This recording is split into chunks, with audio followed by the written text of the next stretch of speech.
A gestão veterinária passará por uma nova revolução, e você não pode ficar de fora. Com 40 anos de experiência, o professor Gioso, uma verdadeira referência no setor e professor da USP, tem transformado, junto com sua equipe, a gestão de mais de 5.000 clínicas e hospitais veterinários em todo o Brasil. O que antes era privilégio exclusivo das grandes corporações, agora está ao seu alcance. Imagine preparar sua clínica ou hospital para o futuro, adotando as melhores práticas do mercado. Gestão especializada no negócio veterinário, finanças, auditorias, M&A, jurídico civil e trabalhista, sistematização de processos, treinamento de equipes, marketing, compra e venda de clínicas e muito mais. Foi por isso que a Health Partners e a VetCoach se uniram, trazendo toda a experiência em gestão para a medicina veterinária. Agora, você terá acesso a grandes ferramentas e consultores renomados oriundos das Big Four, Deloitte, EY, Ernst & Young, PwC, PricewaterhouseCoopers e KPMG. Convidamos você para o Vet Change, um evento transformador que chega para redefinir o futuro do setor veterinário. O evento será presencial no WTC, em São Paulo, nos dias 31 de outubro e 1 de novembro. As vagas são limitadas, então não perca a oportunidade de se inscrever e garantir seu lugar nesse momento histórico. Essa é a chance de fazer parte de uma revolução que promete redefinir os rumos da gestão veterinária no Brasil. Não deixe para depois o que pode transformar o futuro do seu negócio hoje. Participe do Vet Change, implemente as melhores práticas e veja sua clínica ou hospital alcançar um novo patamar de sucesso.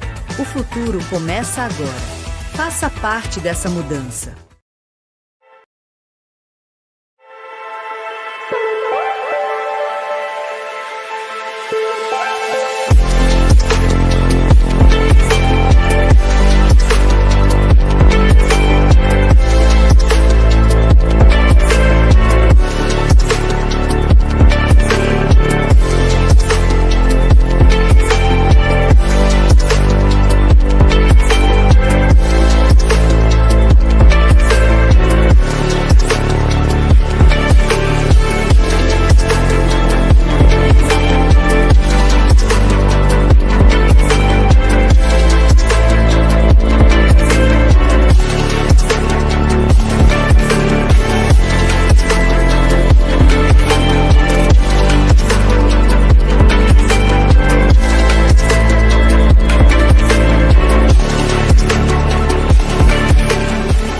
Sou de Lorena, né? Sou do Vale do Paraíba, interior de São Paulo. Para mim, Gustavo, foi o divisor de águas. No dia do curso eu falei, ou eu ia sair do curso de 5 dias e ia bombar, ou eu ia sair, fechar e trabalhar para os outros. No primeiro mês meu, depois do curso, eu dobrei meu faturamento. Na época eu faturava 28, 30 mil.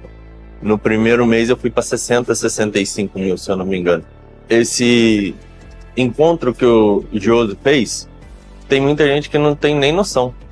Sou Lilian, sou médica veterinária, eu atuo aqui em Barueri, né, em São Paulo mesmo. Dentro dessa atuação, a gente tem 18 anos ali de história, né, o hospital é 24 horas. O que eu gostei realmente do evento do Vet Change é porque a gente teve uma diversidade muito grande de segmentos. Então eu posso ouvir sobre financeiro, sobre gestão, sobre organizacional, e eu achei que isso realmente acrescenta bastante e torna o evento bem interessante. Meu nome é Lucas, eu vim da região do Nordeste, sou do Nordeste, moro ali em Petrolina, e a gente tem clínica tanto em Juazeiro, Bahia, quanto em Santa Maria da Boa Vista. E esse evento já deu vários insights para mim, e quando chegar lá eu posso aplicar e tenho certeza que vai melhorar bastante, tanto na questão de processos da clínica, quanto minha relação, minha visão como gestor também mudou nesse evento. Eu acredito que todo mundo que faz gestão, que tem clínica, deveria participar de eventos como esse. Meu nome é Getro Rocha Júnior, eu sou da cidade de Rio Claro, eu tenho uma clínica veterinária há 31 anos. O professor Gioso foi meu professor na graduação. O veterinário, quando ele sai para o mercado de trabalho, ele sai preparado para a parte técnica, mas não sabe gerir pessoas e negócios. E um curso como esse daqui abre a porta para o veterinário conhecer os conceitos, conseguir fazer uma gestão adequada do seu negócio. Aliás, eu recomendaria tanto o Vet Change como outros cursos de gestão.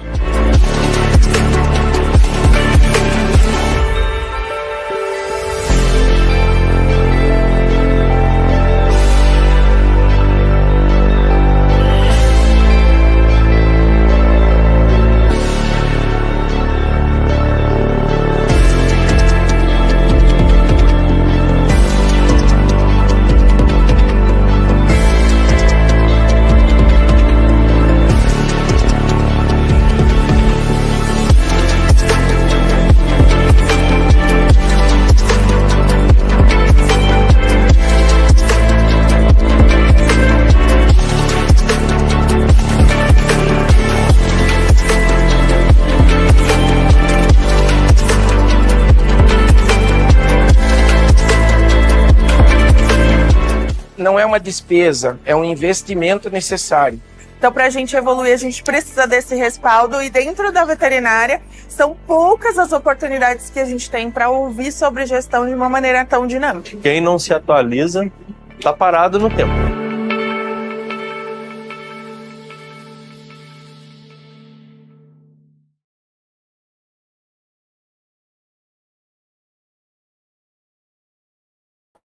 Boa noite, pessoal, ou bom dia, boa tarde. Tem gente aqui que já me disse que vai assistir gravado, fala que vai ficar gravado, vai ficar gravado. Meu nome é Marco Antônio Gioso, prazer estar aqui com você. Não sei se tem... Estão me ouvindo aí, Graziela? Tá tudo certo? Tá tudo certo, né, Bruno? Eu vi a Bruna falando ali, ok.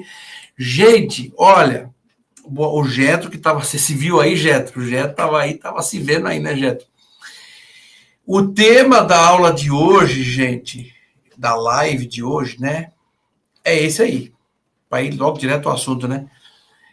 Médico veterinário pode ser contratado como PJ? O que vocês acham? Escreve aí para mim, só para eu saber. Escreve aí para mim, pode ou não pode, na sua cabeça, veterinário... Você que está aí participando agora aí, pode ou não veterinário ser contratado como pessoa jurídica? Um prestador de serviço empresa para empresa. Só para eu ter uma ideia daqui, que algumas pessoas acham que sim, acham que não, ou não sabe também, não sei, porque tem muita coisa acontecendo sobre esse assunto. Olha, a Raquel falou que pode. Raquel Fontes, né? O Geto falou que pode, a Luísa falou que pode. O Rafael é da nossa equipe, está entrando aqui da nossa equipe. Se precisar aqui da nossa equipe, está o Rafael e a Graziela, né? Estão aqui. Gente, não sou eu que vou responder se pode ou não, embora eu tenha minhas ideias aqui. Eu vou trazer aqui para o palco, para vocês, duas pessoas ilustres que estão aqui agora com a gente, que são a doutora Bruna Barbosa, lá de Belo Horizonte. Você está em Belo Horizonte, né, Bruna, agora? Em Belo Horizonte. Belo Horizonte. E o doutor Otávio Calvé, que está no Rio de Janeiro, provavelmente está no Rio de Janeiro, porque esse povo é internacional, aí vira e mexe, está viajando para todo que é lugar, né? Então, muito obrigado por vocês estarem hoje aqui com a nossa classe de médicos veterinários. Eu sei que as nossas lives, muita gente assiste depois, muita gente. Eu sei por causa dos números, né? Tem 30, 40 pessoas, de repente tem 400. Porque as pessoas vão vendo depois e eu vou acompanhando isso, né? Obrigado por vocês estarem aqui, Bruna. Obrigado. Quer dar o seu boa noite aí, por favor? Boa noite a todos. Obrigada eu por estar aqui de novo. É sempre um prazer aceitar os convites do professor Gioso e hoje conhecer o doutor Otávio. Então, prazer estar aqui. Muito obrigada de novo pela oportunidade. Beleza, Bruna. O doutor Otávio, obrigado por você estar aí com a gente. Boa noite, pessoal. Tudo bem? Obrigado, doutor Gioso, doutora Bruna. Prazer estar participando dessa live, dando sequência aí, né, Gioso? É um bate-papo que a gente começou esse ano lá no evento e que é extremamente relevante. Espero poder ajudar o pessoal. O evento que o doutor Calvé falou foi o PET Desenvolve em agosto. Ele veio do Rio para o PET Desenvolve, pro bono, tá? E eu até falei antes com ele, fala qual o tratamento que eu devo dar, né, a um juiz do trabalho. Vossa Excelência, né, meritíssimo, excelentíssimo, ilustríssimo, tem todos esses nomes aí que a gente vê, né?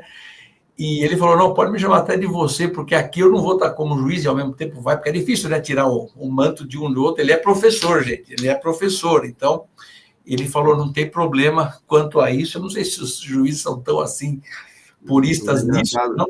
É engraçado quando a pessoa fica nervosa, já sai até Vossa Alteza, já saiu já. Vossa Alteza é legal, né? Do Rainha Elizabeth, né? Olha, vamos lá. Eu vou começar aqui, gente, por incrível que pareça, mostrando isso aqui para você. Deixa eu deixar grande aqui. Esse livro é o livro do Dr. Calvé. Ilusionismo trabalhista. Ilusionismo trabalhista. O show tem que acabar. A hora que eu li esse livro, é o do Dr. Otávio Torres Calvé, que está aqui com a gente. A hora que eu li esse livro, eu falei, meu Deus, o que será que é o show? O show tem que acabar. Que show é esse, né? E aí, Eu olhei para ele, vou confessar, tá? Eu olhei e falei, será que eu vou ler esse livro? Deve ser jurídico, né? Não tem nada a ver comigo, mas eu falei, todo livro que eu pego, eu começo a ler. Eu começo, porque eu tenho que ver, né? Gente, eu não desgrudei mais do livro. Eu comecei a ler e tinha uma viagem para fazer. E aí eu falei, bom, já que eu vou para viagem, eu vou levar esse livro. Foi para mim, para Cancún, foi comigo. Eu não consigo dormir em avião. Eu li o livro inteirinho, na ida e na volta, na ida metade e na volta, entendeu? Eu li inteiro. Eu vou dizer uma coisa, doutor Calvé. Todo advogado que lida com a área trabalhista, contratos, sinceramente devia ser esse livro. Eu que sou leigo na área jurídica, né? Eu acho que todo advogado devia ler. E mais, peço vênia, os juízes deveriam também ler. Se os juízes do trabalho, né, especialmente, lessem isso. Uma parte eu ia achar que ia te odiar, e outra parte ia talvez pensar no que está escrito aqui.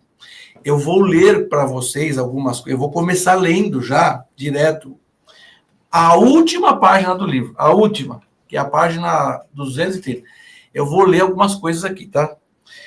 Está na hora de efetivamente, é o penúltimo parágrafo do seu livro, está na hora de efetivamente amadurecermos e reconhecer que o magistrado do trabalho, leia-se, por exemplo, juiz, não é um ser iluminado. Não é um ser iluminado. Isso escrito por um juiz. Capaz de impedir todos os males do universo trabalhista. Passou do momento de deixarmos esses adolescentes, trabalhadores e empregadores saírem da redoma para resolverem seus destinos, amparados por seus advogados. Isso escrito por um advogado, tá? E ele ainda escreve mais. Com raras exceções, ninguém se aventura a pactuar acordo extrajudicial para resolver litígio trabalhista, pois sabe que mais rápido do que um avião, um superjuiz anulará o pacto, sob o desgastado fundamento de que o trabalhador não consegue emitir vontade de forma válida sem o manto protetivo da justiça do trabalho, ainda que assistido por um advogado. Eu estou lendo algumas partes, depois eu já passo para vocês aqui, só para iniciar a nossa conversa aqui, porque eu achei muito interessante coisas do tipo, olha só, STF, Supremo Tribunal Federal, critica a justiça do trabalho ou justiceiros trabalhistas. Gente, eu nem sabia que tinha justiceiro trabalhista, e tem. E ele diz aqui, o doutor Calvé diz, o ministro Gilmar Mendes, aquele que todo mundo já conhece, né? Talvez seja o que mais levanta o tom contra a justiça do trabalho. Tendo repercutido em diversas mídias sua recente fala, como na revista Veja, no ano de 2023, em outubro. E olha o que ele diz. Os caprichos, olha só, os caprichos da justiça do trabalho não devem obediência a nada. À Constituição, aos poderes constituídos ou ao próprio Poder Judiciário. Observa apenas seus desígnios, sua vontade, colocando-se à parte, com crase, e à revelia de qualquer controle. Meu Deus, doutor Calvé, quando eu leio isso, eu fico estarrecido, porque é um juiz do STF, e o que o senhor acha disso? O senhor escreveu isso daqui no Conjur lá de 2023, de outubro. Isso não dá uma insegurança jurídica para todos os entes envolvidos nisso? Pois é. É importante a gente lembrar, né, que esse livro são minhas colunas reunidas que eu publico no Conjur, e onde eu faço ali um papel de refletir, criticar, né, reconhecer o que eu considero os erros da justiça do trabalho, os excessos, o que eu acho que precisa melhorar, sempre respeitando quem entende diferente, óbvio, né, faz parte aí do processo democrático. Mas é fato que a gente vivencia hoje, a doutora Bruna tem certeza que vai concordar comigo, porque você não tem como passar um mínimo de previsibilidade de como uma questão vai ser tratada no Poder Judiciário. Hoje, se um cliente chega, né, doutora Bruna, e pergunta assim, mas doutora, eu vou fazer isso, vai dar certo na justiça? A resposta tem que ser, depende de com quem cai. né? Dependendo de qual juiz for julgar, pode dar certo, pode dar errado. Então, isso é muito ruim para a sociedade, isso é muito ruim para a gente conseguir construir um ambiente de negócios, é muito ruim para o trabalhador, para o empresário, para o investidor, para todos, né? E para o juiz, que fica lá com milhões de ações para julgar. Esse ano, eu estava falando na outra live que eu fiz hoje, só eu, esse ano, fiz 1.700 audiências. Então, assim, é um negócio que alguém tem que parar e falar, olha, tem alguma coisa errada aí que não está certa, não. Olha, em cima disso, doutor Otávio, eu vou ler, porque agora eu vou passar já também para a doutora Bruna, porque tem a ver. Num dos seus artigos, nesse livro aqui, gente, olha, fantástico, vai por mim. E eu achei que eu ia achar um livro, vou confessar, chato pra caramba, de direito, eu não sou da área de direito. Gente, ele não é chato, mas não é chato mesmo. Porque ele realmente faz você refletir, pensar. Olha o que está escrito aqui num dos seus artigos de dezembro de 2020. Estávamos em pandemia. Aliás, eu peguei pandemia em outubro, novembro, peguei Covid, fiquei no hospital. O STF e o fim da presunção de relação de emprego. Veja bem, ele falou que o STF encerrou o julgamento da ADC, que é a ação declaratória de constitucionalidade, né? Já estou aprendendo bastante coisa. Ajuizada pela Confederação Nacional da Comunicação Social, quanto ao artigo 129 da Lei 11.196 de 2005, que diz o seguinte: para fins fiscais e previdenciários, a prestação de serviços intelectuais, você é intelectual, veterinário, inclusive os de natureza científica, artística ou cultural, em caráter personalíssimo ou não, com ou sem a designação de quaisquer obrigações a sócios ou empregados da sociedade prestadora de serviço, a clínica, por exemplo, ou você que presta serviço, quando por essa realizada se sujeita tão somente à legislação aplicável às pessoas jurídicas, sem prejuízo da observância do disposto no artigo 50 da Lei 10.406 de 2002 do Código Civil. Olha o que eu vou falar agora.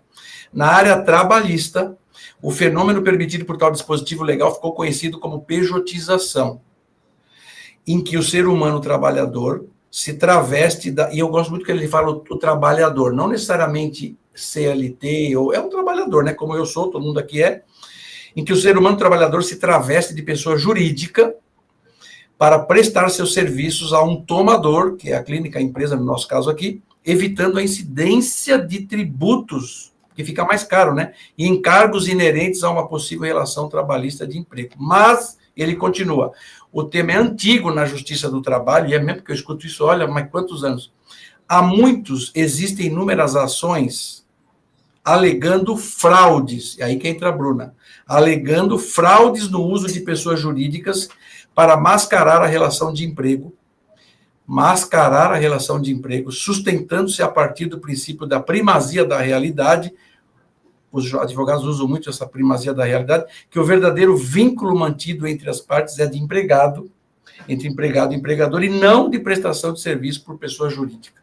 Dito isso, vou falar o que eu acho, o que eu penso, e eu não sou ninguém para achar nada, mas na minha cabeça é absolutamente legal, a Bruna nos ensina isso há muito tempo, a Bruna tem um curso com a gente ela está na 5ª turma, ela ensina a fazer isso, ou seja, não cometer fraude na pejotização. Por que eu estou dizendo isso? Porque, de fato, doutor Calvé, existem empregadores que fraudam no sentido, manda embora, recontrata agora como prestador de serviço, mas ele continua sendo empregado. Gente, isso não pode, na minha cabeça, isso é fraude. E quem ensina a não fazer isso de forma fraudulenta? A Bruna. Não é isso, Bruno? Não é exatamente o que você prega há tantos anos. Correto. Nossa Senhora, me veio tantas ideias, assim, quase que eu falei assim, nossa, acho que hoje eu vou conseguir confirmar aqui com o doutor Otávio se eu realmente hackeei a mente dos juízes. Há um tempo atrás eu brinquei que eu estava hackeando a mente dos juízes, e aí até me denunciaram lá, né, falando que eu estava, gente, eu não sou da área de TI, eu não sei hackear nada não, eu só fiz uma analogia. O que acontece? Desde que eu me formei há 20 anos, né, e antes disso contadora, que a minha mãe fez a gracinha de me conseguir colocar na faculdade com 16 anos, então comecei aí bem cedo, né? Primeiro eu tive um escritório de contabilidade, depois o escritório de advocacia, e há 20 anos eu estou nessa lida. Só que desde sempre, Gioso, doutor Otávio, todos aqui presentes, eu quis atuar sobre os sem CLT. Então, diferente dos advogados que estão no mercado, que são qualquer coisa do direito do trabalho, eles são especialistas em trabalhista, mas eles fazem tudo do direito do trabalho, eu atuo 99,9% da minha vida, da minha carreira, só com autônomos, MEIs, PJs e sócios de serviço. Com isso, eu senti a falta de livros, né, doutora Otávio? A gente não encontra livros aí sobre quais são os requisitos de emprego, o que os juízes esperam que as empresas demonstrem que quebra ali o artigo 3º da CLT, os requisitos. Então, eu não encontrei livros ao longo desses anos, tanto que acho que o primeiro livro publicado sobre isso é o meu, mas no ano que vem vocês recebem, calma, que eu acabei de publicar. Calma, tá, Gioso? Tá, mostra aí isso. Aqui, ó, Contrate Direito, o Guia do Empreendedor. Depois você me dá o endereço do doutor Otávio, faz questão de mandar. Em janeiro eu vou lá para a Vitória da Conquista e a juíza que eu vou fazer audiência falou, se você não trouxer meu livro, seu cliente vai perder. Eu falei, não, vou levar o livro. Já levo do doutor também. É o primeiro aí que eu acho, que eu já pesquisei, a gente encontra trechos sobre o prestador de serviço dentro de um livro de direito do trabalho, mas a gente não encontra um livro sobre o prestador de serviço. Então, eu brinco que eu hackeei, por quê? Porque eu fico lendo decisões. Então, eu fico assim, quando eu não tenho nada para fazer, o que é raro, meu hobby é beber vinho e ler decisões. Então, eu procuro sempre ler as do STF e as do TST, e na hora que eu encontro ali por que não configurou o vínculo, aí eu desço e vou lendo o processo todo, né? Vou lendo as provas, os fundamentos do juiz, os fundamentos de tudo. Então, eu brinco que eu hackeei porque eu acho que agora eu sei o que os nobres julgadores querem ver. E eu também tive o privilégio de conviver com vários desembargadores aqui, até parentes de ex-sócios meus, que uma certa vez numa pizza, assim, ela falou assim, uma desembargadora aqui de Minas falou, Bruna, eu não quero condenar as empresas, mas as empresas não provam. Não é isso, doutor Otávio, muitas vezes? Aquele processo bagunçado, aquelas petições embaralhadas, você quer a prova, ele fala que não é vínculo, aí não tem um contrato, é verbal, aí já começa mal. Porque se não tem o contrato é verbal, o que é que não tem? INSS. Aí eu acho que entra um pouco do que o doutor fala do justiceiro, né, do mundo trabalhista. Por quê? Porque o juiz se vê obrigado a fazer um equilíbrio. Poxa, essa pessoa não teve nenhum recolhimento, trabalhou ali, às vezes, 10 anos, 15 anos, 20 anos, 30 anos. Não tem auxílio-doença, não tem salário maternidade, não tem aposentadoria. Então, eu acho que o juiz também fica um pouco forçado a fazer esse equilíbrio. E aí, na falta de provas, é o quê? No indúbio pró? Mísero. Pró-mísero. Aprendi no livro dele. Indúbio pró-mísero. O cara que lê isso ao pé da letra tá falando que a gente é miserável. Tá? Meu Deus do céu. A coisa tá feia. Vou concluir, então, esse raciocínio, que eu entendo o seguinte. Realmente, a Justiça do Trabalho foi muito militante ao longo dos anos, só que agora, depois da pandemia, com essa jogada de informação nas redes que a gente tem, eu acho que vai acelerar o que talvez a próxima geração haveria, agora a gente já pode trazer para essa que acelerou muito essa informação e as empresas pararem de achar que são injustiçadas e começar a ajudar os juízes produzindo provas melhores, porque aí também vai parar com essa coisa de juíza paternalista, juíza... Gente, eu já tive grandes embates aí com juízes, já brigamos, já teve voz de prisão para mim uma vez, muito tempo atrás, quando eu era mais impetuosa, mais jovem, né? Hoje, com 41 anos, eu sou mais tranquila, a vida amadurece a gente, aí você começa a ser mais racional. Mas, sinceramente, eu não acho que só juiz... Tem juízes absurdos, mas são poucos, mas eu não acho que a culpa é da justiça. Eu acho que a culpa é de todo mundo, mas principalmente das empresas que quer deixar tudo de boca. Ai, esse de boca. Agora entra meu mineirês aqui, vocês notaram, né? Quer deixar de boca aqui. Não repara, viu, gente? Eu tenho muito traquejo de Minas aqui.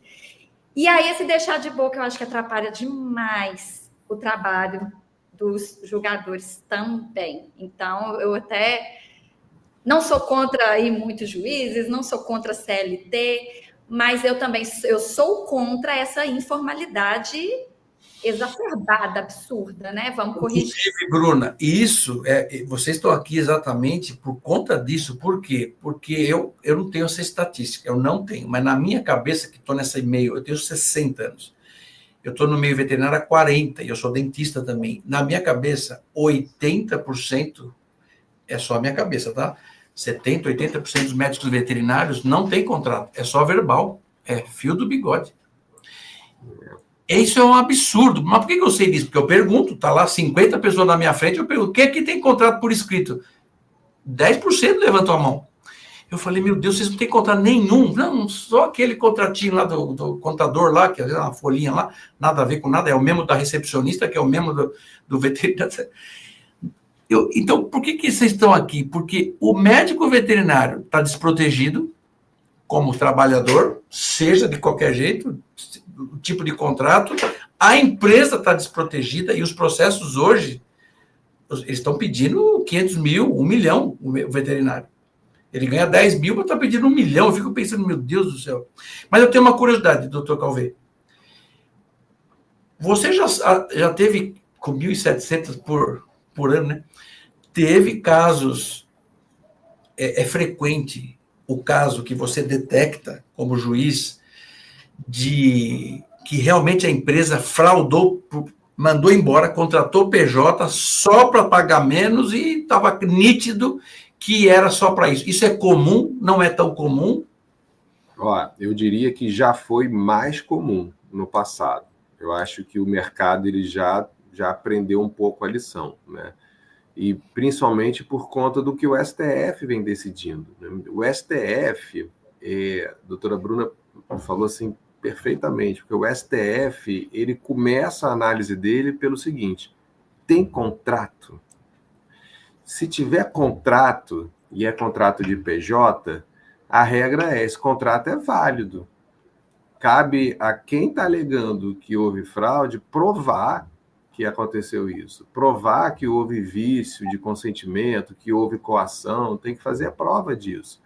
Por isso que eu disse lá no livro que o STF ele está mexendo numa estrutura trabalhista clássica que está, de fato, impactando muito, porque ele está falando o seguinte, olha, essa história da primazia da realidade continua existindo, mas ela não é absoluta. Antes da gente olhar se tem os requisitos lá do artigo 3º, do artigo 2º da CLT, a gente tem que olhar o que a pessoa fez, o que ela quis fazer e se ela fez validamente. Porque se ela quis criar uma PJ, ninguém coagiu ela, era do interesse dela e ela escolheu isso, sendo um trabalhador intelectual, né, principalmente os profissionais liberais, como a ADC 66 que você referiu, o STF está falando o seguinte, ó, a regra é que vale. Então não adianta você depois ir na justiça do trabalho e dizer que fui enganado. E não, né? A regra é que você fez algo sabendo o que foi feito. Agora, para isso, o primeiro passo é formalizar o contrato. Se o contrato não estiver formalizado, a chance é muito menor de dar certo na justiça, digamos assim, né? Agora, existem as fraudes? Existem. Mas as fraudes, Gioso, a gente tem visto que está cada vez mais assim naquelas profissões de baixo grau de socioeconômico, né? Baixa qualificação, trabalho mais manual. É ali que a gente ainda continua vendo fraude. Agora, médicos veterinários, dentistas, advogados, pessoal de TI, essa galera toda, assim, está cada vez mais comum fazer PJ e ser validado na justiça, com algum estresse, precisando, vai até o STF. E por que essa mágica do STF, né? Essa mágica entre aspas?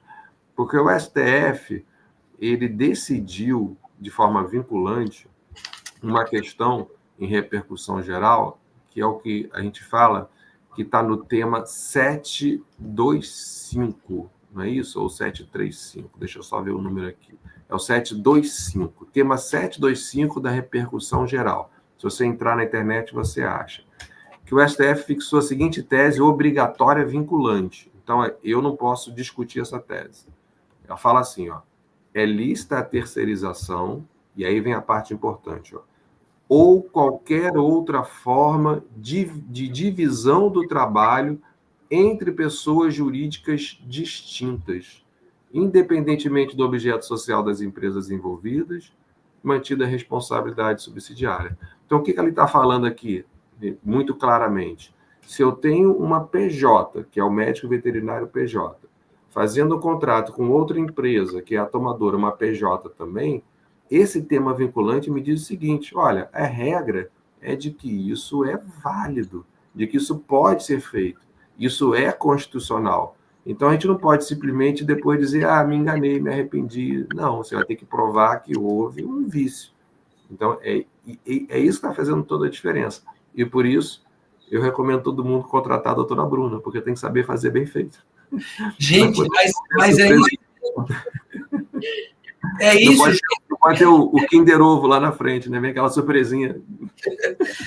A Bruna, a doutora Bruna, gente, ela, na área veterinária, já estamos na 5ª turma, 10 aulas. Mas vocês vão ver, é uma mudança completa. Ela não ensina nada ilegal. Você acha que uma advogada vai ensinar alguma coisa que tem a BOV? A BOV vai ensinar uma coisa, entendeu? Nada a ver, é tudo legal, é o que o doutor Calvé falou. Como vai fazer esse contrato? Agora, mais do que contrato, tem toda uma cultura, né, Bruno? Eu queria que você falasse um pouco dessa cultura, porque aí você é meu funcionário CLT. Aí eu falo, vamos começar a fazer PJ, mas eu te contratei como CLT, como patrão, né? Como empresa, e eu continuo te tratando como patrão. O cara contrata o cara PJ e põe lá salário, 13º, atestado entendeu? De afastamento. Tem nada a ver mais. Gente, prestador de serviço, o pessoal não gosta quando eu falo isso, tá? Mas vou falar.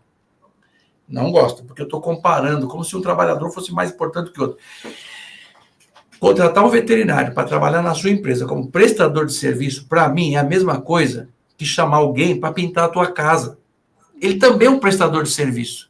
Você paga 13º para o pintor da sua casa, que fica 3 meses lá pintando? Não, né? Se ele não vier trabalhar, você vai exigir o atestado médico dele, por que você não veio? Ele é um prestador de serviço. Agora, ele falou que ia pintar em 3 meses. Tem um contrato. Eu, quando fiz pintura aqui na minha casa, eu nem pedi ele que deu. Ele deu um contrato, que o término é no dia tal. Eu falei, e o que acontece se no dia tal você não entregar?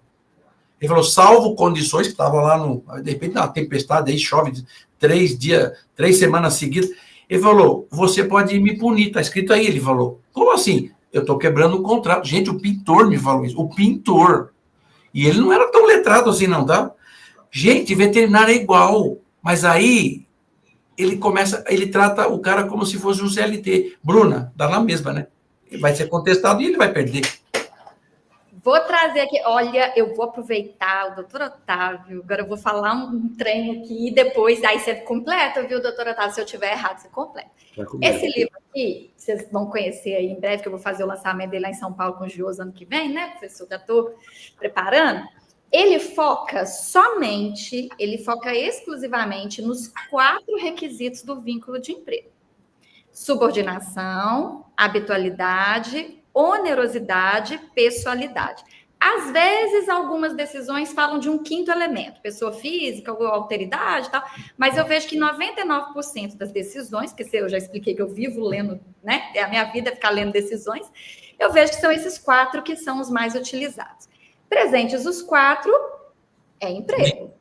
Ausente um deles, não é emprego. Bom, aí a dificuldade era qual? Conceituar cada um desses, porque a gente só tem no artigo 3º, não fala mais nada. Pela leitura aí das decisões que eu fiz ao longo desses 20 anos, o que eu concluí? Que os juízes querem ver um tratamento diferente do emprego. Então, você tem que entender muito bem o que é CLT, o que é a cultura da CLT, o que para CLT é subordinação, o que para CLT é habitualidade, o que para CLT... Então, lendo a lei todinha, lá os mais de 800 artigos, você sabe tudo o que é CLT. E tudo aquilo configura os 4 requisitos.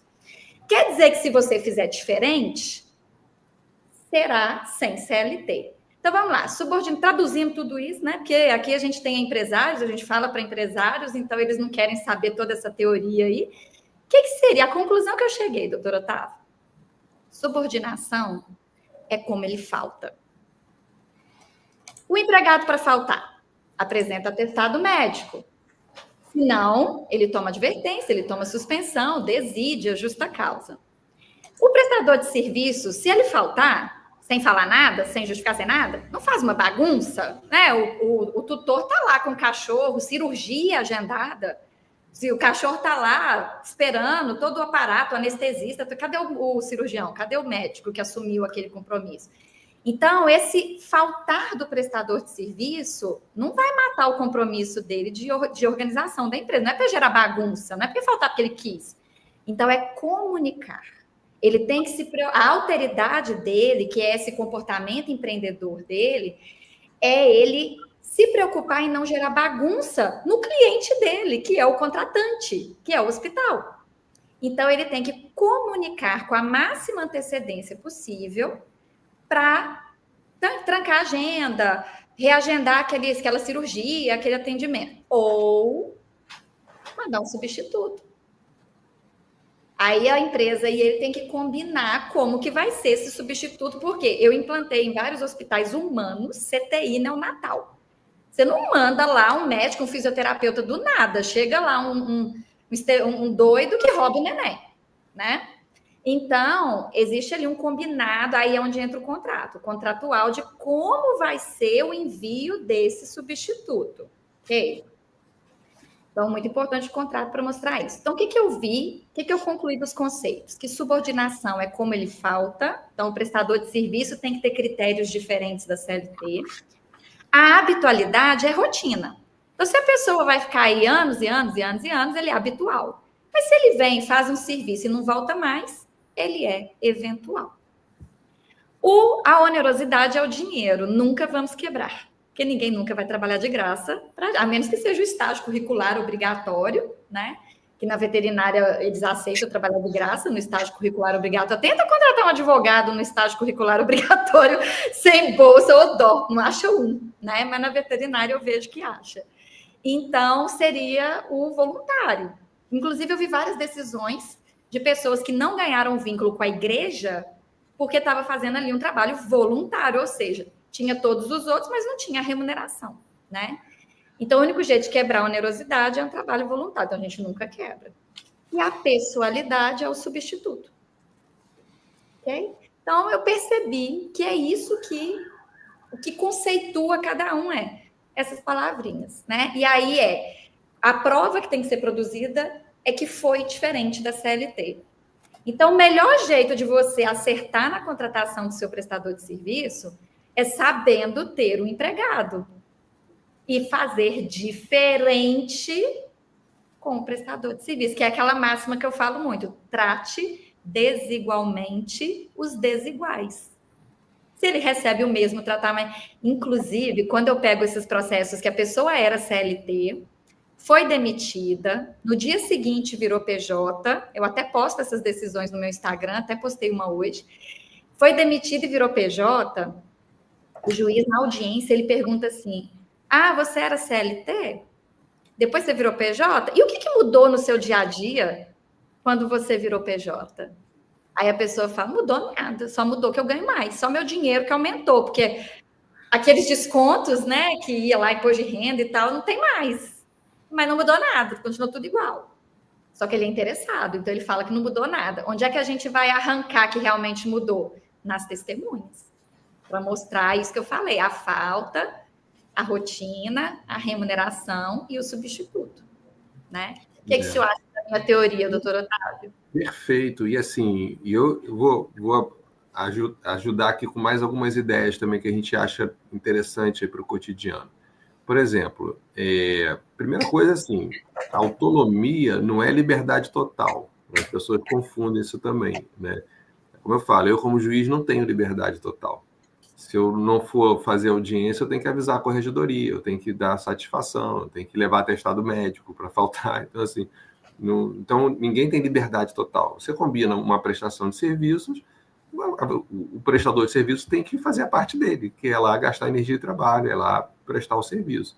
Então, eu posso exigir que ele esteja presente, que ele tenha lá os dias pactuados, que a gente pactuou, que ele vai ficar no plantão, que ele vai ficar ali à frente do serviço? Óbvio, isso não é subordinação.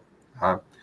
Um elemento que a gente gosta muito de ver é a liberdade que a pessoa tem também de ter outros vínculos com outras empresas. Isso também é muito legal. Né? A pessoa que tem aí 3, 4 contratos como PJ, faz plantão aqui, plantão lá, tal, não sei o quê, organiza a agenda dele, né? Outra coisa muito legal também, o profissional que passa a agenda, olha, eu tenho tais dias para poder atuar, tal dia eu não posso, isso também ajuda muito na prática, né? Os valores também, vou fazer aqui um paralelo também que é próximo do nosso cotidiano. Sabe o valor da diferença entre salário de empregada doméstica e diarista? Né? A diária não é muito mais alta. Então, assim, isso é das máximas de experiência. Assim, se eu sou PJ e eu sou um profissional que vou me colocar prestando serviços, é natural que a minha hora ali pactuada seja muito maior do que seria num salário carteira assinada. Né? Então, esses são elementos assim que a gente gosta de ver no cotidiano. E a sua fala também sobre substituição aí realmente arrasa quarteirão, né?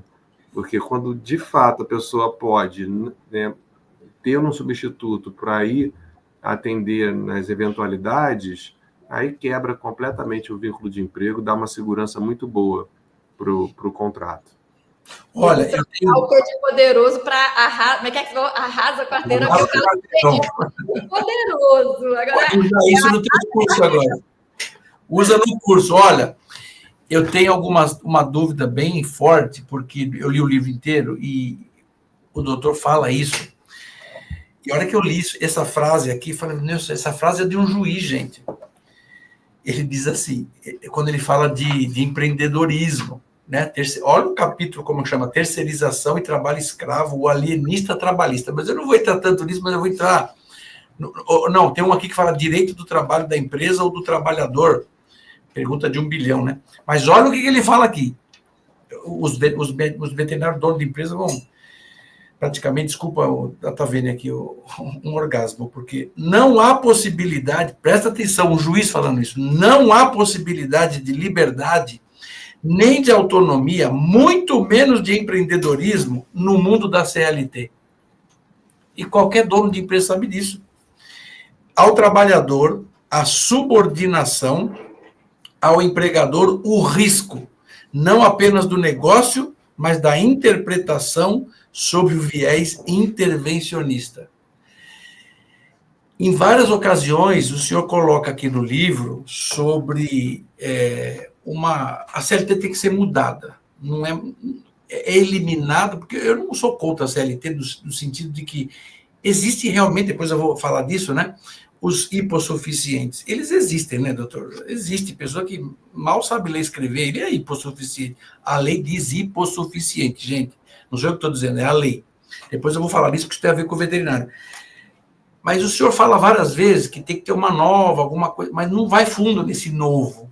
Como o senhor vislumbra, se tivesse na sua mão para fazer a nova CLT, se é que vai chamar CLT, para proteger o trabalhador. Por exemplo, vou falar uma coisa. Eu vejo isso, mas isso é coisa minha, é pensamento meu. O negócio do iFood, do Uber, esses, né? E o STF parece que já está tendo aí alguma coisa aí já soltando. Parece que o iFood perdeu em primeira instância, mas já subiu, né? Eu fico pensando assim, um cara do Uber, tudo bem, eu também acho que é terceirizado, mas ele não tem proteção nenhuma. Será que não devia ter, não CLT, mas eu fico pensando, por que não tem uma lei, alguma coisa que fala que ele tem que ter no mínimo, ou a empresa ou ele, uma participação como é que chama? Num seguro saúde, um seguro acidente, porque ele não corre risco de ser ou assaltado, tem que ter alguma coisa, não é CLT, mas é isso que, é o que eu penso. Mas eu queria ouvir do senhor. Como seria essa CLT nova, se é que chama-se CLT? Esse novo trabalhador, eu acho isso que na nossa geração não vai acontecer. Eu gostaria de estar errado e queimar a língua, mas eu acho que não vai acontecer isso, não. Vai levar. Sei lá. Partindo do pressuposto que a nossa geração vai até os 90 anos, no mínimo. Será que a gente vai pegar isso, então? Eu acho que a gente vai pegar, não porque as pessoas vão de bem concluir que isso deve ser feito. É porque existe uma máxima em direito que é o seguinte: quando o direito ignora a realidade se vinga e ignora o direito. Está lá no seu livro. O que a gente está vivendo é a realidade, né? Então, se você hoje analisar os números, você vai ver que população econômica ativa com CLT não chega à metade, é menos da metade. Sempre foi, historicamente. Teve época que era 29% só. Então, assim, a CLT, ela não precisa ser exterminada, ela não precisa acabar. A gente pode continuar com a CLT, que vai ser para um grupo de trabalhadores, que são esses clássicos. Esse lá de 1943, idealizado lá atrás, e que ainda tem. E que é o público-alvo da Justiça do Trabalho. As pessoas também têm que saber isso. Assim. Eu sou juiz na capital do Rio de Janeiro, quer dizer, um estado que não é dos piores do Brasil, em termos econômicos. E a média salarial de quem entra com reclamação trabalhista não passa de 3 salários mínimos. Esse é o nosso público-alvo. Então, assim, existe esse nicho, digamos assim. O problema é que está impregnado na cabeça das pessoas que esse nicho é o Eldorado de proteção geral para todo mundo. Não. Né? Eu, por exemplo, graças a Deus, eu tive uma família que me educou para eu poder levantar voo, que é o que a gente deseja para os nossos filhos, imagina, né? Eu não desejo que meu filho seja dependente de um empregador o resto da vida. Eu desejo que ele alce voo, né? Nada contra ser dependente, nada contra ser trabalhador, mas se eu puder escolher, eu prefiro que ele esteja do lado de quem voa, né? Então, o que acontece? Para a gente chegar nessa equação, lógico que são vários fatores, o principal deles talvez seja a educação, né? A qualificação dos trabalhadores, mas basicamente a minha ideia é a seguinte, Josi: é a gente estabelecer uma pauta mínima de direitos universal para todos, pouco importa o seu vínculo jurídico, porque a mentalidade tradicional é a seguinte: se você gasta energia de trabalho e se enquadra nos requisitos que a Bruna colocou da CLT, você está salvo. Você está na CLT, você está protegido. Se você não se encaixa, você não tem nada. É isso que a gente vive até hoje, século XXI. Não é possível que a gente continue assim. Então, para mim, seria fazer um salto quântico de mentalidade para que a proteção trabalhista não venha quando configurado um vínculo de emprego, mas que ela exista pelo simples fato de você ser um ser humano trabalhador. Agora, que direitos seriam esses? Os mínimos mesmos, aqueles que garantem a dignidade da pessoa, que é o que, por exemplo, hoje se discute no PL, projeto de lei número 12, dos trabalhadores de aplicativos motoristas, né? É uma renda mínima, é tempo máximo de trabalho, é tempo de descanso para gozar férias. Porque, por exemplo, o próprio PJ, o PJizado, o médico veterinário PJizado, como você falou, e está certíssimo, Joso, quando você contrata uma PJ, você não contrata férias 13º, essa é a regra. Mas vamos concordar que é um fenômeno novo? É um ser humano com uma PJ trabalhando ele mesmo. E como ser humano, ele não tem que descansar. Ele não tem que ter limite. Então, assim, a gente tem que ser humilde e falar e reconhecer que, olha, tem algo novo no ar, que a nossa lei antiga não resolve, e a gente não tem que ser, sabe, tem que refletir, tem que debater e tem que inovar. Eu acho que isso está faltando. E não é muito difícil, não. Eu acho que é até simples. Mas o difícil é a ideologização, né? Porque tem o pessoal que... E aí que barra. O que barra aí é a questão ideológica que eu, a cada ano, né? Já são 30 anos de justiça do trabalho, a cada ano eu fico mais convencido de que não é nem a ideologia pela ideologia, mas é a ideologia pelo interesse. Porque tem ali um interesse muito forte que as coisas fiquem como são. né?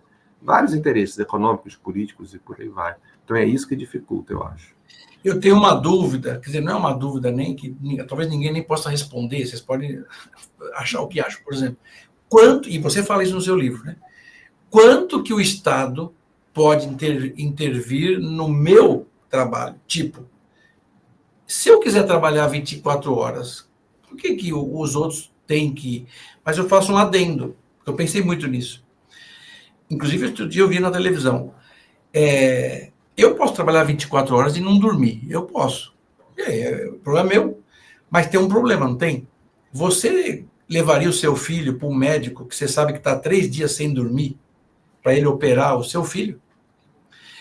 O médico veterinário que está 3 dias sem dormir, ele não funciona bem. Você entraria num avião cujo piloto não dorme há 2 dias? Você entraria nesse avião?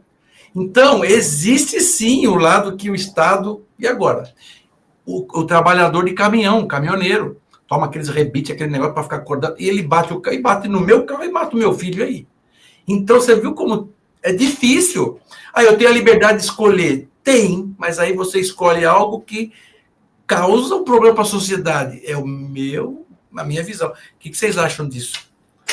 Entrou agora aqui o meu lado contadora, sabe? Meu lado contadora deu uma florada agora. Deixa eu colocar um ponto de vista contábil aqui. Enquanto a lei não vem, a gente não pode trabalhar com algo inexistente, né? O juiz tem que aplicar o que existe, eu tenho que orientar o cliente com base no que existe, e vamos esperar aí que o Congresso faça os projetos e mexa. Enquanto isso, o que nós temos? Nós temos o autônomo no RPA, cadastrado na prefeitura, que recolhe ISS, em muitos lugares é isento, INSS, que dá um pouco, não dá a segurança das férias remuneradas, mas dá a segurança dos afastamentos. E a vantagem é que no autônomo, como é em cima de tudo que ele ganha, então se ele ganha 5 mil, os benefícios são de 5 mil, que é até melhor do que o PJ, porque o PJ a pessoa faz só sobre um salário mínimo, né? Só sobre o Prolabore. O MEI, não são todos que podem, mas muitos podem. O veterinário não, mas o banhista, o tosador, né? Outros podem. E ele tem o INSS. E o PJ, ele tem o INSS ainda que sobre o Prolabore, aí é uma escolha dele. O Estado não entra na gente. Eu tenho 3 empresas no meu nome, né? O doutor Otávio não, que é juiz no momento, né? Mas o Gioso tem várias empresas no nome dele. Aí do Estado, se vier meter o bedelho aqui na minha empresa, Liberdade Econômica. Então, o Estado realmente, por analogia, não pode entrar no autônomo, no MEI, no PJ. Ele não pode dizer limite de horas trabalhadas. Aí é o bom senso e entra na responsabilidade civil, né? O que eu estou querendo dizer que aflorou o meu lado contábil? Que enquanto essa lei não vem, nós temos que trabalhar a conscientização dos empresários, dos contratantes, que ensinem ao fazer o contrato, ao fazer lá, ele acaba, olha, eu exijo a formalidade tributária. Porque se o seu contratado tiver a formalidade tributária, é autônomo no RPA, ele vai ter o INSS e eu vou ter a redução no fator R do Simples Nacional. É bom para os 2 lados. Ele tem... por que você não está exigindo? Eu ouvi de uma cliente ontem, que ontem eu fui contratada para 3 defesas judiciais, 3 processos novos. E eu fiz a reunião de entrevista e ela falou assim, nossa, essa pessoa está aqui comigo há mais de 10 anos e eu nunca aproveitei o fator R de fazer ela no RPA e reduzir no meu Simples, ela ter o recolhimento do INSS e eu ter redução no meu Simples. Então, as pessoas estão deixando dinheiro na mesa por ignorância. O MEI, ele tem os benefícios.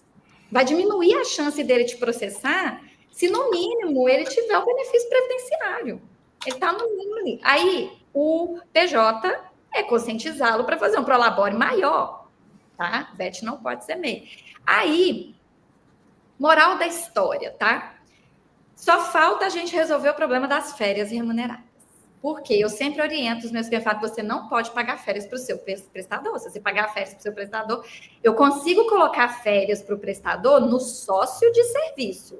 Consigo. Já tive inúmeros processos judiciais do sócio de serviço que não perdeu e tinha férias, mas ele era sócio dentro do contrato social, ainda que com cota de serviço. Ele é um prestador de serviço facilitado. Mas como autônomo, MEI e PJ, eu ainda não recomendo a questão das férias remuneradas. Então, essa é a única lacuna que eu, como contadora, vejo, que precisaria desse apoio de regulamentação para a gente conseguir melhorar o relacionamento com o nosso prestador de serviço. Porque, no mais, eu hei de concordar com a liberdade econômica. Se eu escolhi não ser CLT, ai do Estado se vier interferir. E se eu fiquei 3 dias sem dormir e causei prejuízo, responsabilidade civil. Mas, olha, fala, doutor. Assim, é engraçado, porque assim, a própria CLT ela não consegue fazer essa proteção.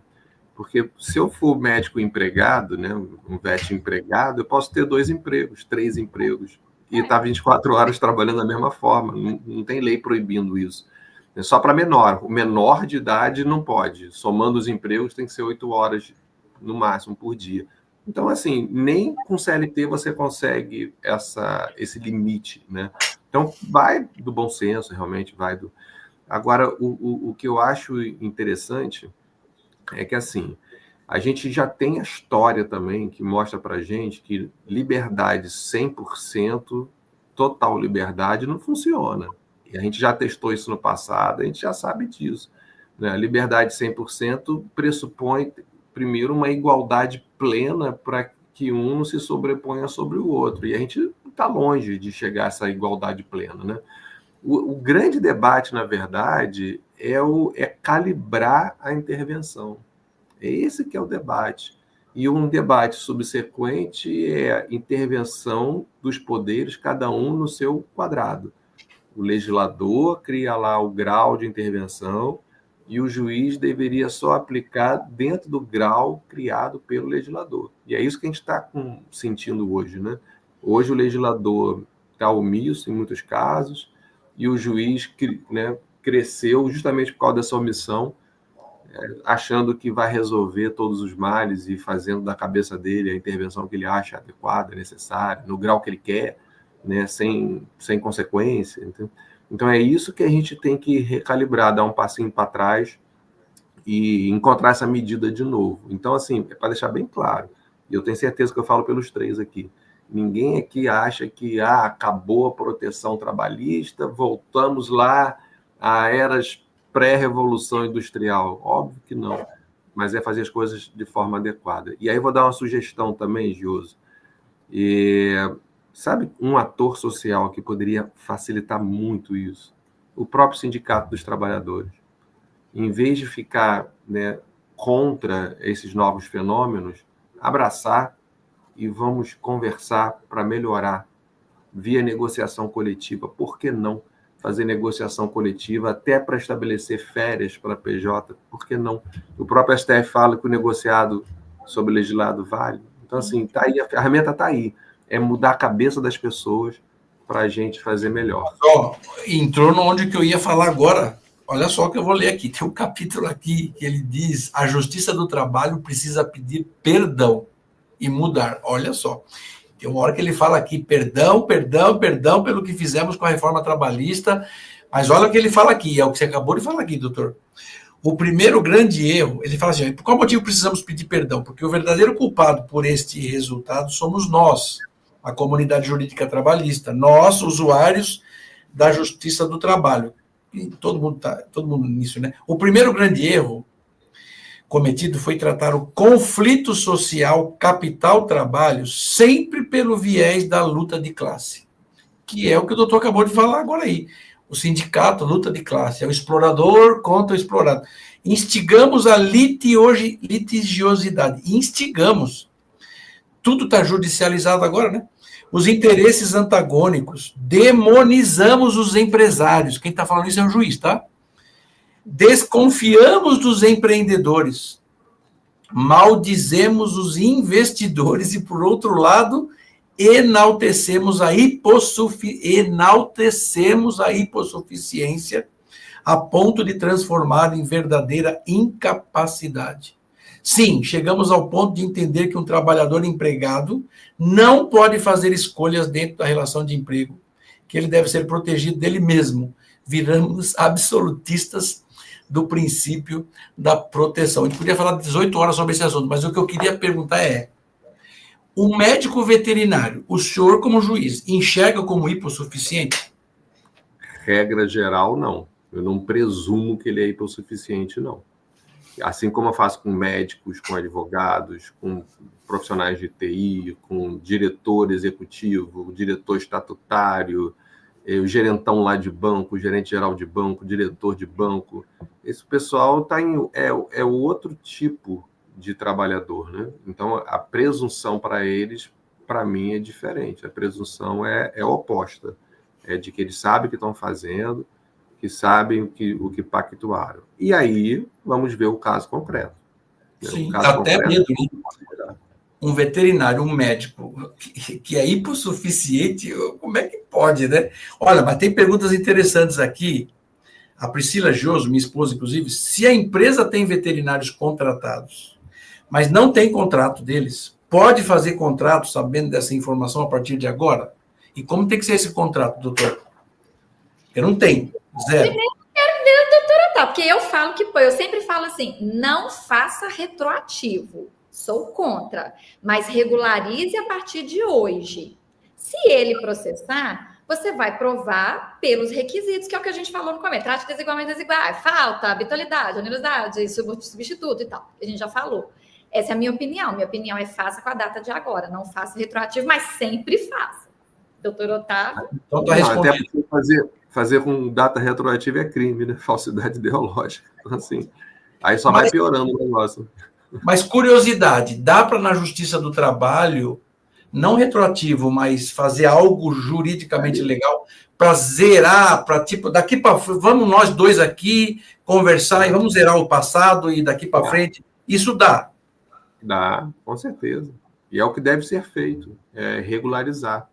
Isso deve ser. Isso é bom para a justiça, é bom para as partes, é bom para o Estado, acaba com a informalidade. Né? O Brasil, um dos grandes males do Brasil é a informalidade, porque assim, é uma coisa que a gente tem que estar muito consciente também. Todos nós pagamos essa conta. A conta da informalidade é paga por nós. Porque assim, todas as pessoas que estão na informalidade um dia vão ficar doentes, vão precisar de amparo, e a gente vai dar, tem que dar esse amparo. A gente não pode largar um ser humano no meio da rua. Então, assim, chega um momento em que essa conta está sendo paga por todos nós. Então, assim, é até infantil a gente achar que existe alguma coisa de graça. Não tem nada de graça. Assim, a gente paga a conta. Né? Então, trazer para a formalidade é muito importante. Dentro dessa formalidade, a Iraci perguntou lá do Espírito Santo, né, Iraci? O plantonista veterinário que trabalha 1 a 2 vezes por semana precisa de contrato? Eu falo sim, sempre. Contrato? Sim, sempre. Doutor Otávio? Sim, sempre. Com certeza. Olha, a Patrícia, também indo para a reta final aqui, eu tenho 1 milhão de coisas, mas não dá tempo, lógico. A Patrícia Nobre falou, não é uma pergunta, mas é um apelo. Tudo isso que foi falado por vocês três precisa ser espalhado aos 4 ventos.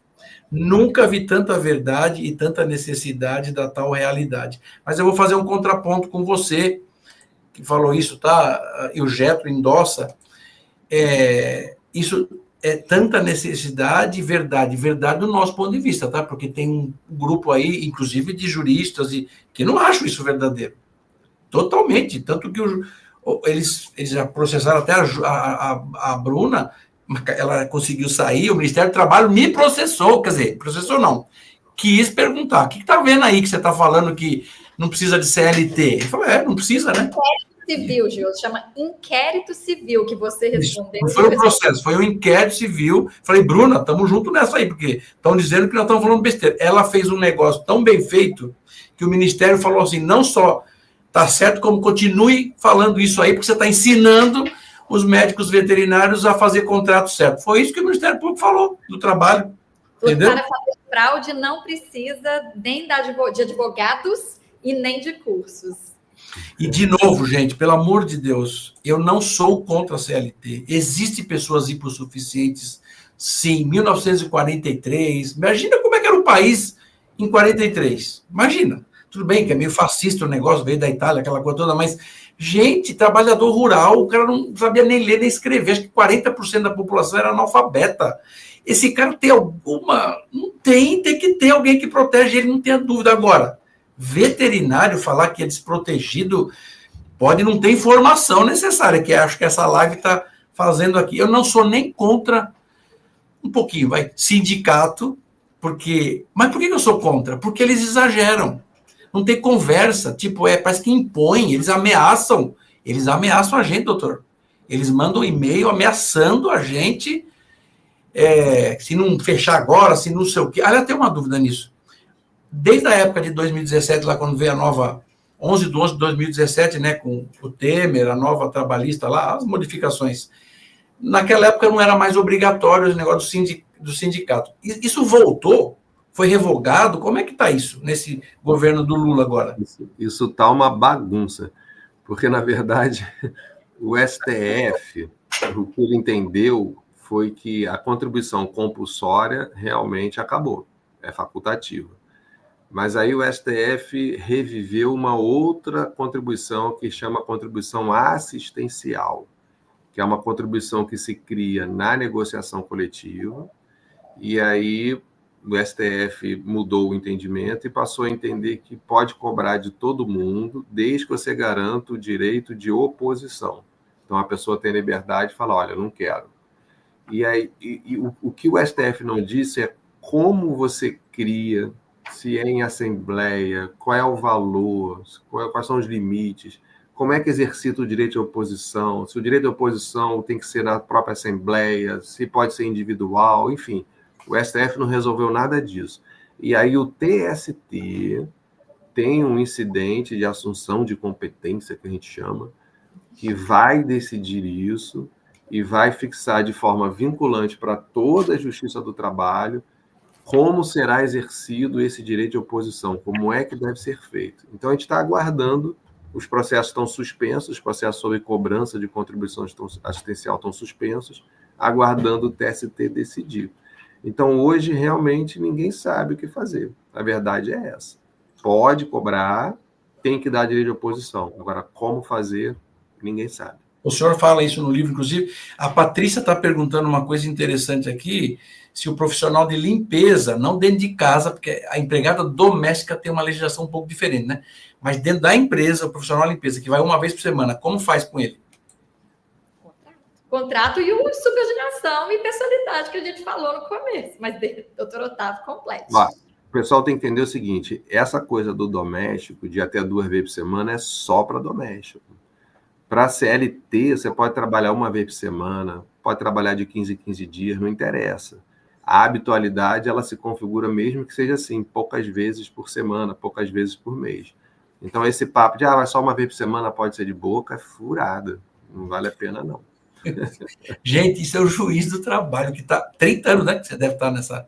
30 anos. Como juiz, 27, mais 3 e pouquinho como servidor, mas 27 anos. Gente, como juiz. 30 anos. Eu fui funcionário público na USP 30 anos. Eu era lá não é bem CLT, porque é um negócio meio autárquico, é um negócio meio diferente, mas meio que CLT. Gente, eu fui funcionário. Você acha que eu sou contra direitos, etc? Lógico que, entendeu? Mas teve uma hora que eu não aguentava mais, eu precisava empreender fora. Aí eu saí, né? Eu sou contra você, veterinário. Eu não sou contra você, veterinário, que quer ser CLT. Agora, você tem que entender o seguinte, é a minha opinião. O seu patrão, entre aspas, porque hoje em dia não pode nem falar patrão, né? Tem que falar todos, né? Tem esse negócio. Não pode patrão, é uma palavra do nosso tempo. O seu diretor, ele não quer veterinário CLT, é um direito dele. Ele quer contratar veterinários em forma jurídica. É direito dele, a lei deixa.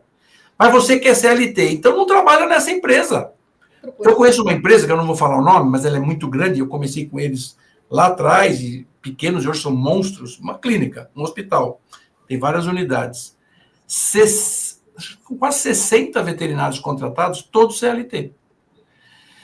Eu falo, vocês são doidos porque vocês gastam um monte, mas eles querem. Então, é esse tipo de clínica que você tem que buscar. Agora, não vai querer mudar a cabeça do dono e vice-versa. Se eu quero contratar alguém de um jeito e ele quer de outro, então não tem contrato. Não tem contrato. Simples assim. A Priscila, também indo para a reta final, que o doutor, se tem 1.700 por ano, amanhã deve ter um monte de audiência, e logo cedo. Tem alguma dica para que não aconteça do profissional veterinário aceitar, na hora de contratação, ser PJ, né? E depois dizerem que não era, ele disse que não era o que ele queria, que ele foi forçado. Como é que faz para sair dessa? Olhando ali o perfil do Dr. Otávio lá no Instagram, assisti uns vídeos dele, gente, me deu uma ideia que na hora que eu li a pergunta, eu estava aqui pensando, falando, gente, uma coisa que eu vi no Instagram do Dr. Otávio, assistam. Ele está falando lá sobre provas, inclusive.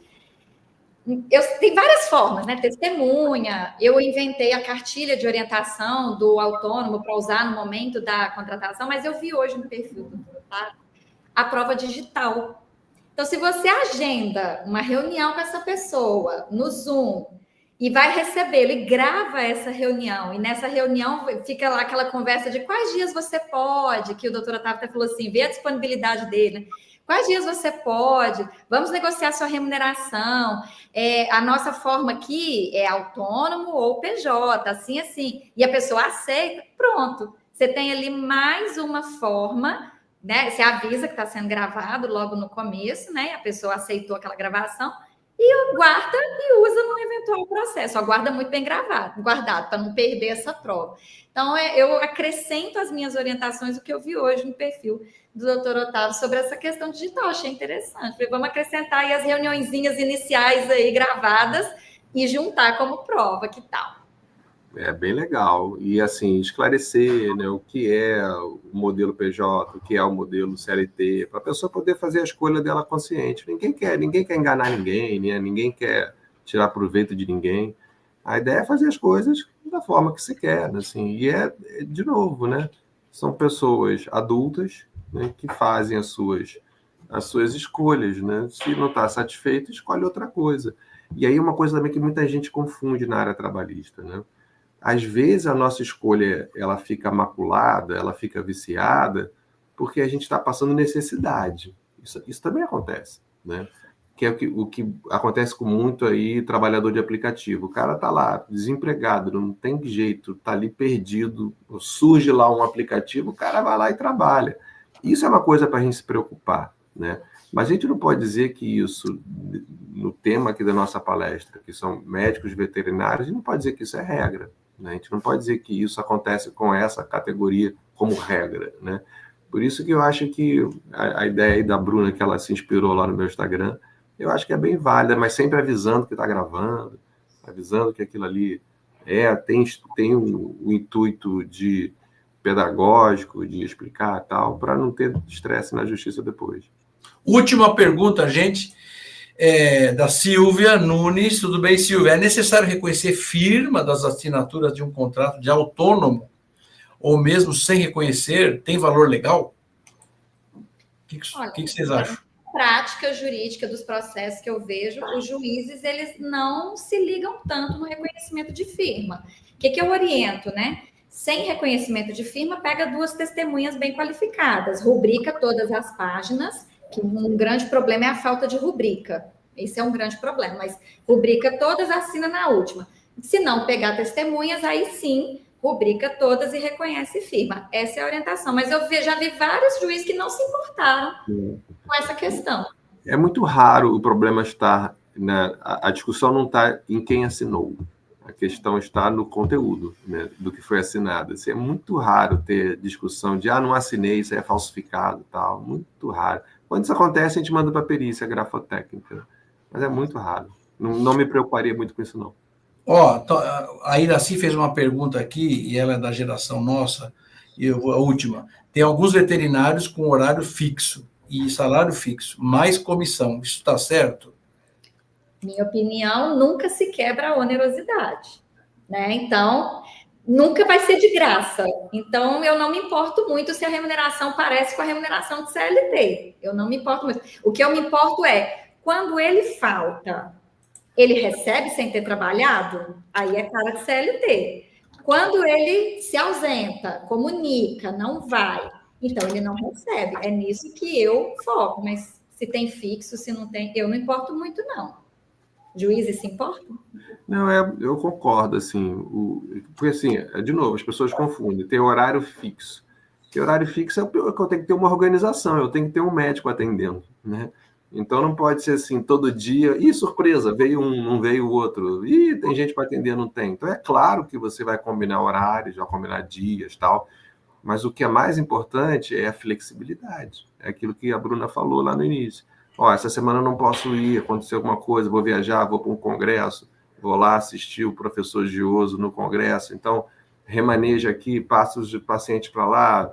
É isso que vai definir. É aí que está a essência da coisa. Para a gente terminar, obrigado vocês, eu vou ler uma coisa que eu li lá no começo do livro, mais ou menos, que serve para vocês dois, porque eu sei que vocês passam por isso. A essa altura, boa parte dos leitores, boa parte dos internautas aqui, acho que aqui não, viu? Acho que aqui não. Deve estar pensando que eu, juiz Dr. Otávio Calvez, sou um emissário do mal, insensível à causa dos trabalhadores e juiz do capital, entre aspas. Como tantas vezes já fui alcunhado em redes sociais, apenas pelo fato de defender que, em regra, o juiz deve observar o ordenamento jurídico. Tempos estranhos. Porque ele fala isso, que pois sequer os precedentes vinculantes estão sendo observados na prática, gente. Por isso que a gente fica mais inseguro ainda. Eu tinha um monte de outras coisas para falar, mas vamos parar por aqui. Eu realmente gostaria que muita gente escutasse isso com olhos abertos, sem o que eu mostro sempre, todo mundo que me acompanha conhece esse cara aqui, né? Sem armadura. Não entra armado, vem com o espírito desarmado, com o espírito cristão. Eu sou cristão católico. Mas, gente, as pessoas já vêm para detonar, já vêm com os pés no peito do cara, entendeu? Vamos escutar, vamos pensar. Não existe vida além da CLT, gente. Existe. Para alguns, talvez não, mas para muitos são. Para você, veterinário, existe sim. E leia o livro dele, procura na internet, é barato. Tá? E para mim ele é carésimo no sentido de conteúdo, gente. O preço que ele tem é infinitamente inferior ao conteúdo que tem aqui. Vocês vão gostar, qualquer pessoa que lê esse livro vai gostar, tá? Precisamos ter mais encontro destes, precisamente, né? Que o tempo deles não é fácil, né, gente? Mas olha, obrigado para vocês dois de estarem aqui com a gente. Espero que vocês repercutam essa live para os seus, inclusive dentro da sua própria empresa, né? Dos seus próprios colegas internos e externos. O nosso intuito aqui não é dizer que é melhor, pior, é informar você. Existe a legislação para que isso seja usado, tá? E espero que você tenha crescido o seu grau de conhecimento com esses dois ilustres que aqui estão. Bruna, obrigado. Obrigada, querido. Obrigada eu. Doutor Otávio, muito obrigado por estar aqui com as suas 1000 e tantas por ano. Não sei como é que você aguenta isso, meu Deus do céu. Se você fala assim, nossa, deve ser ruim. Imagina ele que sai de uma, entra outra. Deve ver de tudo, deve ter cada coisa lá que eu fico... Não sei se dá risada ou chora, né, doutor Calvez? Não, tem que levar sem estresse, senão a gente não aguenta, não. Mas é divertido. Tem muita história também boa para contar. Na próxima eu conto umas piadas aí de audiência. Seria legal isso aí. Seria legal. Gente, vocês todos do Brasil inteiro, obrigado. E vocês dois aí que estão comigo, muito obrigado por estarem aqui. Um beijo para vocês, gente. Um beijo. Tchau. Tchau.